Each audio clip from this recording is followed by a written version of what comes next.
The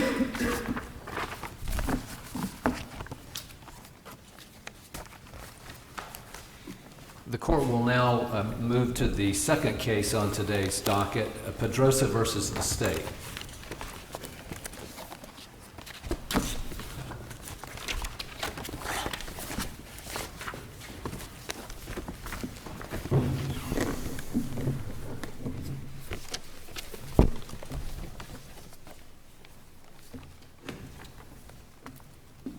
Your Honors, Benjamin Eisenberg on behalf of the petitioner Linda Pedroza.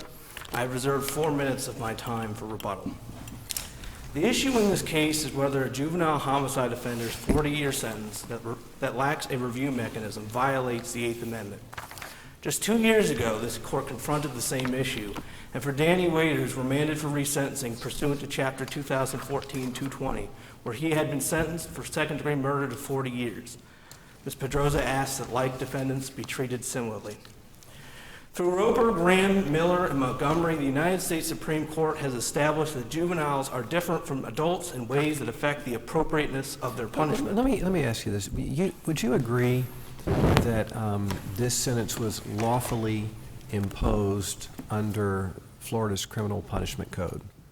Under Florida's criminal punishment, technically, yes. Yeah, it's a legal sentence. It is a legal sentence to the degree that if she was an adult, however, she is a child. No, I mean, under Florida's criminal punishment code, it's a legal sentence under Florida statutes. Under the Florida statutes, yes, in the same manner that Thomas Kelsey's. Would you agree that the only way the judiciary could set aside that sentence is if there is a constitutional violation? Yes, Your Honor. Okay. And one possible violation might be an argument that as applied to Ms. Pedroza, the statutes are unconstitutional for various reasons because of her age, but that's not an argument that's being made. Well, the argument that's being made It's not an as-applied challenge, Eighth Amendment challenge. Well, it is an Eighth Amendment challenge to the degree that a sentence that lacks judicial review or a review mechanism violates the Eighth Amendment. And so that's exactly what this court held in Henry, Kelsey, Johnson, and by extension in cases like Waiters. Okay.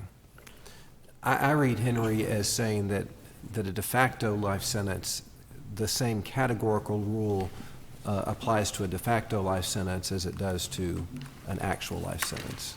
Well, I understand that that is your reading and that has been expressed in certain dissents. However, Henry is not to be viewed in isolation. In Kelsey and Johnson, and through other decisions as well, this court has repeatedly explained what it meant in Henry. And I will point out in Henry, they said the constitutional prohibition against cruel and unusual punishment under Graham is implicated when a juvenile non-homicide offender sentence does not afford any meaningful opportunity to obtain release based on demonstrated maturity and rehabilitation. Would you agree that there's no Miller violation? No, I would not agree because I think that Miller is a categorical rule that says you cannot impose a mandatory life sentence for a homicide offense. This is a homicide offense, and it wasn't a mandatory life sentence. How is there a Miller violation? Well, it's not a Miller violation in the specific degree of that is what Miller held. However, Miller said that the same principles about children, their transient immaturity, their capacity for change that they recognize in Graham,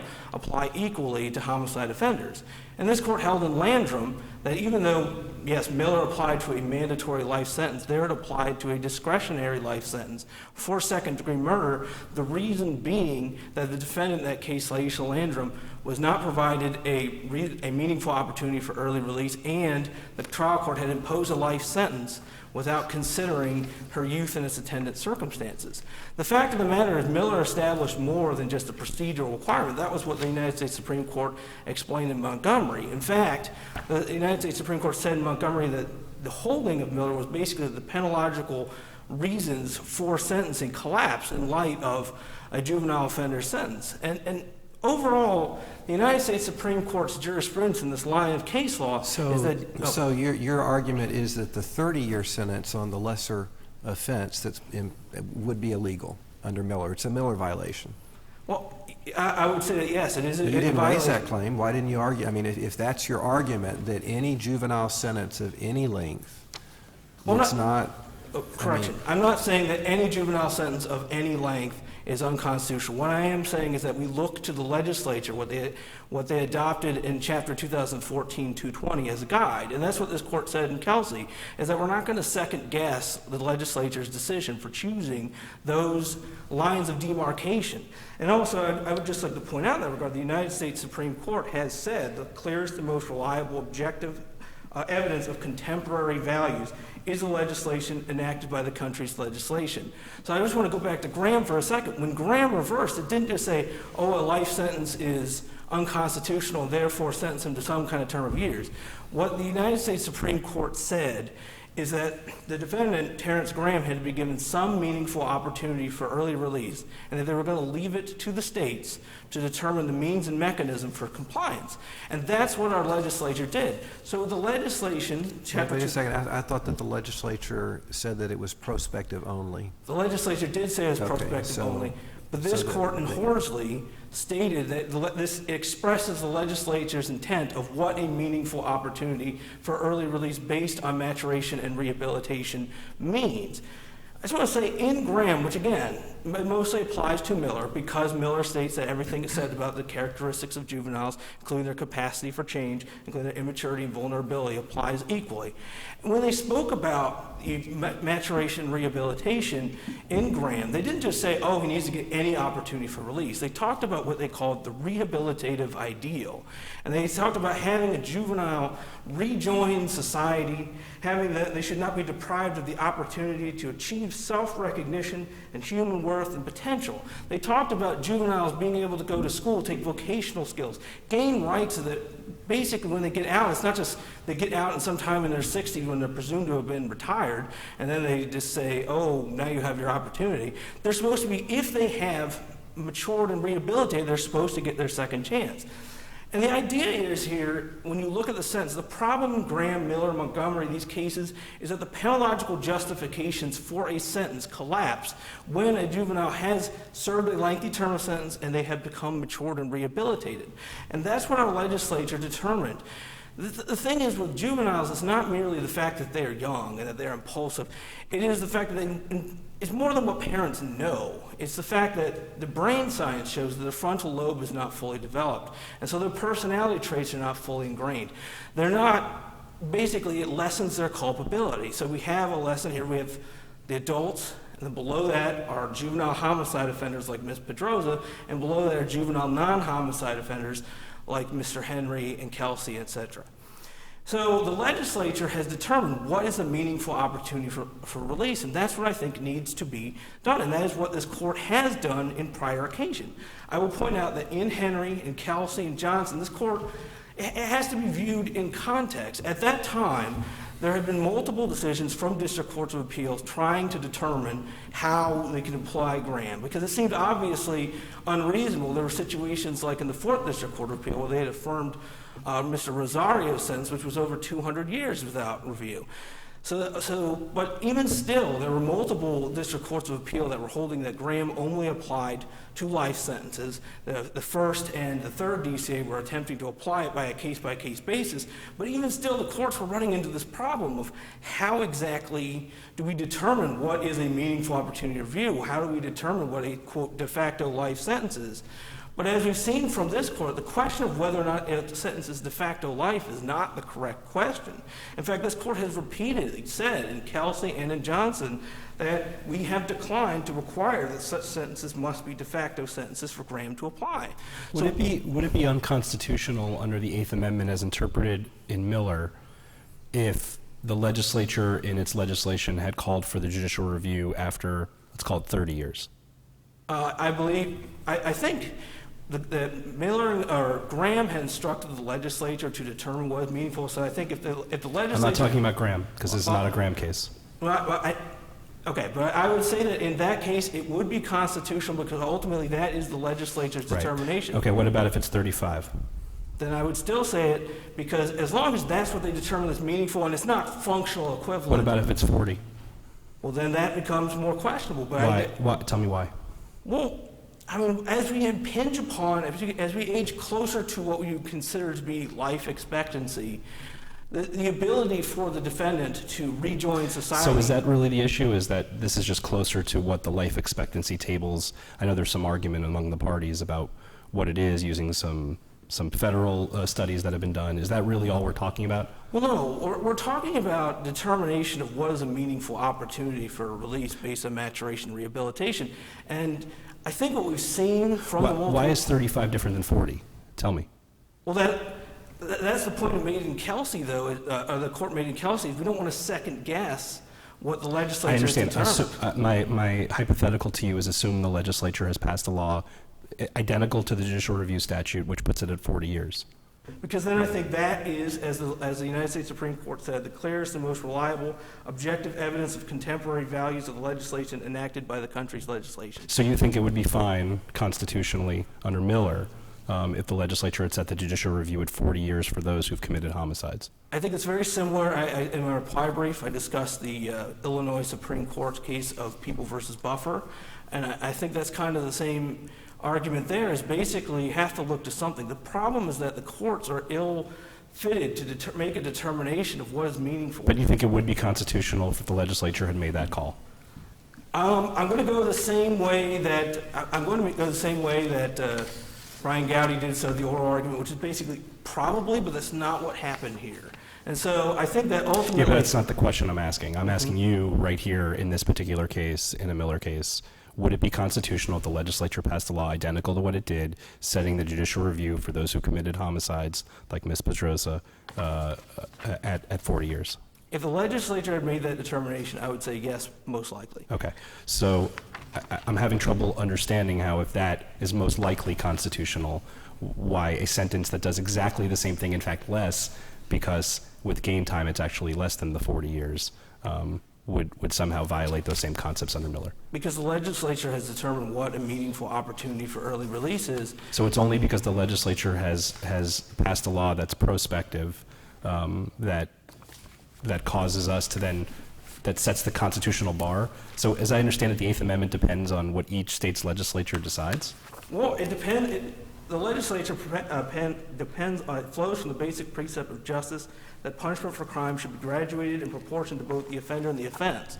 And so you have to look at, basically it's a proportionality analysis, and this is what our legislature has determined. Well, I understand that, but those are categorical things, even though it's proportionate. So if it's categorically okay to do it at 40 years, why is a sentence of less than 40 years, which is essentially what this is with gain time, violate that? Well, because Graham left it to the legislature. It's not a Graham case. This is not a Graham case. Well, I know, but Miller applied the same analysis from Graham. There was an extension from Roper to Graham. But it didn't, because Miller authorizes, unlike Graham, life sentences, doesn't it? Only for the rare juvenile that shows that he's incorrigible or irredeemably corrupt, which is going to be exceedingly rare. Like ones that strangle their mothers? Is that one of the rare cases? Well, no, because even if you look at Evan Miller, he did a terrible act. Evan Miller was high on drugs, went to a person's house, beat him with a bat, declared himself to be God, and lit the person's house on fire, or their car at least, and with the person inside. That was a horrendous act. But what they said, and what the Supreme Court said is, for those sorts, life is okay. Well, no, they didn't. They said that his acts showed potential transient immaturity, and that's why Evan Miller was entitled to a resentencing. They say the same thing with Montgomery. And allowing for a life sentence. Whereas in Graham, that is not, if it was short of life, Graham would not permit that, correct? If it was short of life, then, no, I'm having trouble understanding how, if life is okay in the Miller context, how significantly less than life, which is what this is not okay. The problem in Miller was that you have courts making a decision at the outset that a juvenile is irredeemably corrupt and incapable of rehabilitation. Well, that's a difficult decision even for experts to make. It's one that, and that's what they said, and that's why it's only for exceedingly rare circumstances. They didn't intend in Miller that juveniles be sentenced to life without parole on a regular basis, only for those who are irredeemably corrupt. But either way, the legislature in our state has decided that we're not going to focus on what is life, what is de facto life, et cetera, et cetera. We're going to focus on at what point does a juvenile, do we believe that their personality is going to be crystallized so we can make a determination as to whether they have matured. I'm still having trouble understanding how our legislature's determination of a prospective sentence in order to deal with Graham and Miller somehow sets the constitutional bar for how we are to do cases that aren't governed by that very statute. Well, I mean, that is what, I think at the end of the day, this is what this court has stated, both in Kelsey and Graham. It just seems odd to me that if Illinois decides to have judicial review at 40 years, and that's perfectly constitutional, but Indiana next door decides it at 25, that somehow the Constitution should be interpreted consistent with those very decisions. Well, Justice Luck, I know you're going to say this isn't a Graham case, but again, this is what the United States Supreme Court envisioned when they said that we will leave it to the states in the first instance to determine the means of and the mechanisms of compliance. Let me ask you about Montgomery. There, the U.S. Supreme Court said the Eighth Amendment that requires that a juvenile who's not irreparably corrupt, a homicide offender, has to have be afforded hope for some years of life outside prison walls. That's what the Eighth Amendment requires. That's correct? Well, a meaningful opportunity for early release based on maturation. You're going back to Graham. I'm talking about Montgomery. Montgomery is talking about what the Eighth Amendment requires for a homicide victim, juvenile homicide offender who's not irreparably corrupt. And it said they have to have some hope for some years outside of prison walls.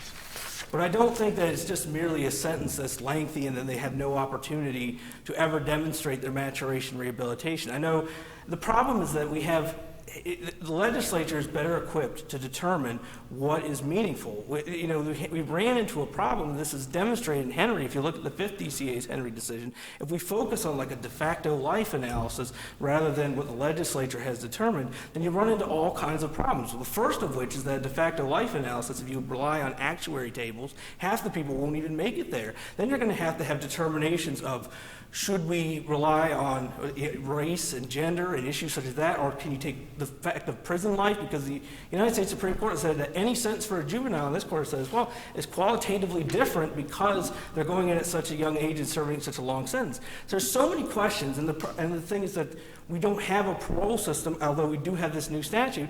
So you have these determinations which, quite frankly, trial courts and appellate courts are not equipped to make, and that's why I'm saying to look at the statutes for guidance. And I'm going to reserve the remainder of my time for rebuttal. Thank you.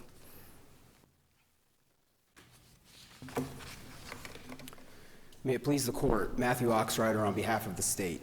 And this case is about what it is not. The petitioner here negotiated for a 40-year sentence as part of a plea for the murder of her mother that she committed when she was 17 years old.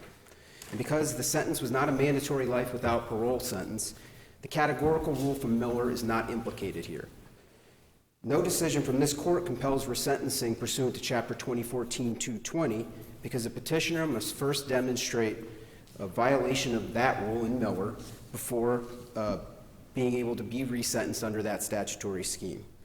Do you disagree with my reading of Henry, which is that it says that it is a categorical rule saying that you can't have the functional equivalent of a life sentence under the Eighth Amendment for a juvenile homicide offender? Do you agree with that? I agree with that interpretation of Henry. Okay. And Yes. you're not asking us to recede from that or anything? I mean, We're asking that, again, this is a Miller case.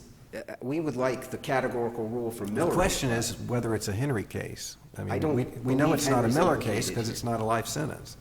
I don't believe Henry's implicated here because that involved a 90-year sentence, which assured essentially the petitioner there. But if you're going to have a categorical rule that a de facto life sentence, the terminology used in Henry, is an Eighth Amendment violation for a juvenile homicide offender, then if it's going to be a categorical rule, at some point we have to say what that is so that it can be applied as a categorical rule in all cases. Would you agree with that? I agree with that, Justice Okay. Wilson.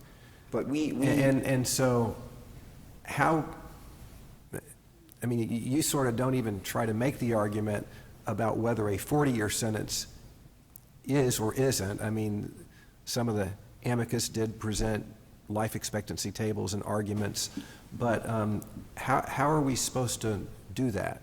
In this specific case, release will occur in her 50s. So we think that clearly doesn't constitute Go ahead. a de facto life sentence, or a sentence that doesn't, as Montgomery and then Miller require, some release or some hope for release during a natural lifetime. That's clearly during her natural lifetime. But what if it's not? In other words, what if the undisputed evidence that's presented to the trial court is that for a female who spends every day of her life in jail from the time that she's 17 on, her life expectancy is probably up to about 45 years. What if that were the undisputed evidence before the court? I think if that were the undisputed evidence, the Virginia statute that was found to not be so violative of Graham, and I understand this isn't a Graham case, would have been found to be unconstitutional, and it wasn't, and that provides release between that's an interesting context because it comes up in the ADIPA context. Right, so it does. I don't know that's a direct application here because simply the context in which it comes up is very, very different. I think your better argument is that, at least in Franklin, we held that a 2023 release date is sufficient and meets the requirements of potential hope. It does, because there is the potential for release, and that was 1,000-year sentences where release was in 20. I guess my question is, are we setting ourselves up for a constitutional rule where a trial court in each case has to make a determination of whether the sentence is de facto life or not de facto life? In other words, applying Henry, as Justice Lawson said, setting the date, and leaving it for the trial court to decide as a matter of fact whether it is de facto life or not, if that's the constitutional cutoff. If the court continues to adhere to a categorical rule that extends Miller past strictly a life without parole sentence, then there's the potential for that. But I will suggest that Is that what the state's advocating for? for de facto life sentence, case-by-case determinations. We would prefer a case-by-case determination. So the state wants every trial judge to be able to have a decision of what the life expectancy is for a particular person under the facts and circumstances of their case. We would prefer a categorical rule to be applied categorically. So 40 years is okay forever? 40 years is okay. What about 45? 45 we think would be okay. We would think that 60 to 65 as released. Let me go back to something. If you're going to have a categorical rule, then I would think that it would have to at least take care of most Eighth Amendment violations, correct? Correct. Okay. And so you would have to look at various populations, I would think. I mean, if the life expectancy of a female who's been incarcerated since she was a juvenile, there are different populations. That's the way the statisticians look at the life expectancy. You would have to set it so that most people would get relief, correct? Under a categorical analysis, that's correct. Otherwise, it would just be continual as-applied analyses, and that's not what's requested here. What's requested here is a categorical rule from this court that the legislature gets to set what an unconstitutional sentence is. But why would not, and at least in an as-applied context, a defendant say, yes, the vast majority of people, or even just the majority of people, would live a life of 55 or 60 years, but in my particular case, in my actuarial case, I am never going to reach that for any number of reasons. That sentence, at least as to me, is a life sentence. Why is that claim not a viable claim? Well, we think well, first of all, we think that that's clearly not the rule announced in Miller, right? That Henry extends Miller to de facto life sentences. Right. So to the extent that this court adheres to that precedent. Assume we are. Assuming that the court extends to that precedent, that's a factor perhaps a trial court would have to consider or grapple with at that time. But as we know right now, the only categorical rule announced is a life without parole sentence. And in fact, as Petitioner here has conceded. Well, let me ask you this. You mentioned 60 to 65. What evidence are you basing? So Justice Lawson referred to actuarial tables. A lot of the amicis have presented us different varying actuarial tables. Some of the case law from other states have done this. What are you relying on to tell us that 60 to 65 is okay other than your intuition? I'm relying on the Supreme Court not finding that that's a clear violation or a unreasonable interpretation of the rule announced in Graham. rather than actuarial. You're referring to Virginia versus to LeBlanc. Yes, Your Honor. And that's the only thing you're basing that off of? Well, I think some of the actuarial tables, and I would have to look at the amici briefs, but do suggest that that's where, the de facto life might begin. And of course, there's arguments on each side about what prison does to your lifespan, whether it extends it or it doesn't extend it. Would you agree that there would be potentially differences in terms of life expectancy versus men versus women in prison? That's been presented to the court, yes. Would you also agree that potentially women have that there is I mean, I don't know if there was a record evidence of this, but that women who do not have children have a higher expectancy for breast cancer? That was not presented to. I mean, this was again a negotiated plea, so there was no record developed on that here. There was no record developed on that point in post-conviction here, because again, the categorical rule announced in Miller was not implicated by a 40-year plea in this case for a homicide offense. So that's what the trial court based its denial of post-conviction relief on. The 4th District looked at the precedents from this court to determine that no clear guidance had emerged that a 40-year sentence violated that categorical rule from Miller, and that because that was the case, it was bound to apply that categorical rule here and find that a 40-year sentence was constitutional. Assume that the U.S. Sentencing Commission has determined that a 39-point-something year sentence is an equivalent life sentence in federal prison based on their statistical analysis of offenders. Would that be something that we could look at, saying that if it's more than that number, then you really aren't giving anybody a meaningful hope of life outside the prison walls? Half the people will outlive that metrics, though. I mean, that's what actuarial tables and those sorts of metrics are. So I don't know that I would go so far as to concede that that would constitute a de facto life sentence, given that there is a chance that this particular petitioner would outlive that. But I mean, if we're going to do what you suggest and have a categorical rule, we've got to fix it at something in order to apply it categorically in all cases. I think the categorical rule that the court should apply then is the one announced in Miller based on Article 1, Section 17, which... But we're asking you to assume that we're not going to then I think it should be beyond 40 years despite that evidence, because I think it would come as a surprise to many people that life expectancy ends in someone's 50s. I don't think that that's a sentence that society is willing to recognize as something that violates the Eighth Amendment or something that's unconstitutional. Could it be a factor the court considers? Yes, but... Given the lack of record here, and because you're right, there's been no factual development of any of this. We just have some stuff that's been presented to us in amicus briefs. Why not isn't it sort of an elegant way to let the legislature make that call? And the legislature's made it at 15 years in some cases, 20 in others, and 25 in others. Why not let the legislature say, you know what, that sounds like a round number, that's what's being applied prospectively in these cases? Why is that not an elegant way to deal with this issue?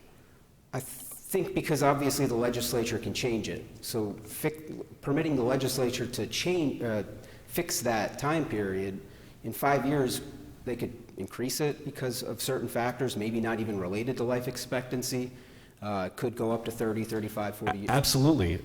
Based on evidence and experience, they may change it. And counsel has even conceded here that if it's 30 years, that is constitutional. He's even conceded that 40 would likely be constitutional. But why not let the legislature make those calls? And honestly, every few years there's going to be less and less of these retrospective cases, and all of them will be prospective. So because it's our position the legislature did fix it in certain instances, and the legislature created or crafted 2014-220 to address two categorical rules, the one announced in Graham and the one announced in Miller. It didn't consider what came in Henry, because Henry came after that, as was pointed out, I believe, in Purdy. Given that... What circumstance does... I'm pretty familiar with the legislation. What circumstance does it not for non-homicide and homicide cases? I mean, doesn't that cover just about everything where a juvenile has been sentenced to a significant time of years? I don't believe it governs every felony committed by a juvenile offender. It's homicide offenses under 78204 and certain felonies punishable by life, because that was the categorical rule announced in Graham. So those non-homicide felonies are PBLs or Right. life felonies or something of that sort. It didn't consider stacking multiple second-degree felonies. Right, but everything, the reason for that is because, as you know, everything else is what first-degree felonies are capped at 30, second-degree felonies at 15, and third-degree felonies at 5. So it's not going to be implicated. Correct. Right. And it wouldn't, even under that statutory scheme, permit resentencing, but under any type of analysis, if we're going to go by what the legislature set, then a 30-year sentence exceeds a 25-year review period or a 15-year review period. And would that demonstrate, I mean, that begs the question then of whether that would remain constitutional. Of course, we believe it would. So a category of first-degree felonies that don't fall within the legislature's remedy. And our reading of, exactly right, and our reading of Petitioner's argument doesn't confine it to the felonies enumerated in 921, in 2014-220. It applies it broadly, which is why it is curious that the first-degree felony that she also pleaded guilty to in this case wasn't challenged, because that was a 30-year sentence. Because if the legislature, we're going to trust the legislature to fix the date at which something becomes unconstitutional, then that 30-year sentence certainly would implicate it, but it can't, because the remedy wouldn't exist. And that's why I think using a remedy for a categorical rule is dangerous in order to determine whether that categorical rule is violated in the first place. I think it's better off to simply apply the rule as it stands, and if it's a life sentence without the possibility of parole, and of course it's not here, and of course this was a negotiated plea, then it remains a constitutional sentence. And I think the reading of Kelsey that's been advanced around the district courts of appeal and here ignores the fact that the question in Kelsey itself limited its application to juveniles whose sentences were originally found to be illegal. And then the question became the remedy. And for juveniles who were sentenced before it was clear 2014-220 was the remedy, this court permitted those juveniles to be sentenced consistently with other juveniles whose sentences were found to be illegal. What it didn't do was announce a rule that all juveniles in this state are entitled to a resentencing under 2014-220, and that's how that case has been interpreted both in the district courts of appeal, and there's language in Johnson and Lee that suggests that that's the case as well. But our reading of Kelsey is very narrow, that it requires first the finding of illegality. So we think that that case just doesn't apply here, since this is an original sentence of 40 years. And I'm sorry to interrupt you. You've mentioned several times that this is a negotiated plea, but you haven't really made any argument about how that should affect how we look at it. Do you think that it should? We think it does affect it, and we think, while it hasn't been squarely addressed by any court that we could find, at least Justice Thomas brings it up in the concurring decision in Adams versus Alabama, which was a decision to remand to the state court in light of Montgomery versus Louisiana, that applied Miller retroactively to cases not, on post-conviction. In that concurring opinion, Justice Thomas did opine that it wouldn't prevent the state from raising a claim that it was waived by virtue of a plea or independent adequate state grounds or some other thing like that. So we do think it's important. So if the defendant here had entered a plea to first-degree murder with the only sentence being life, would that somehow trump the Eighth Amendment violation?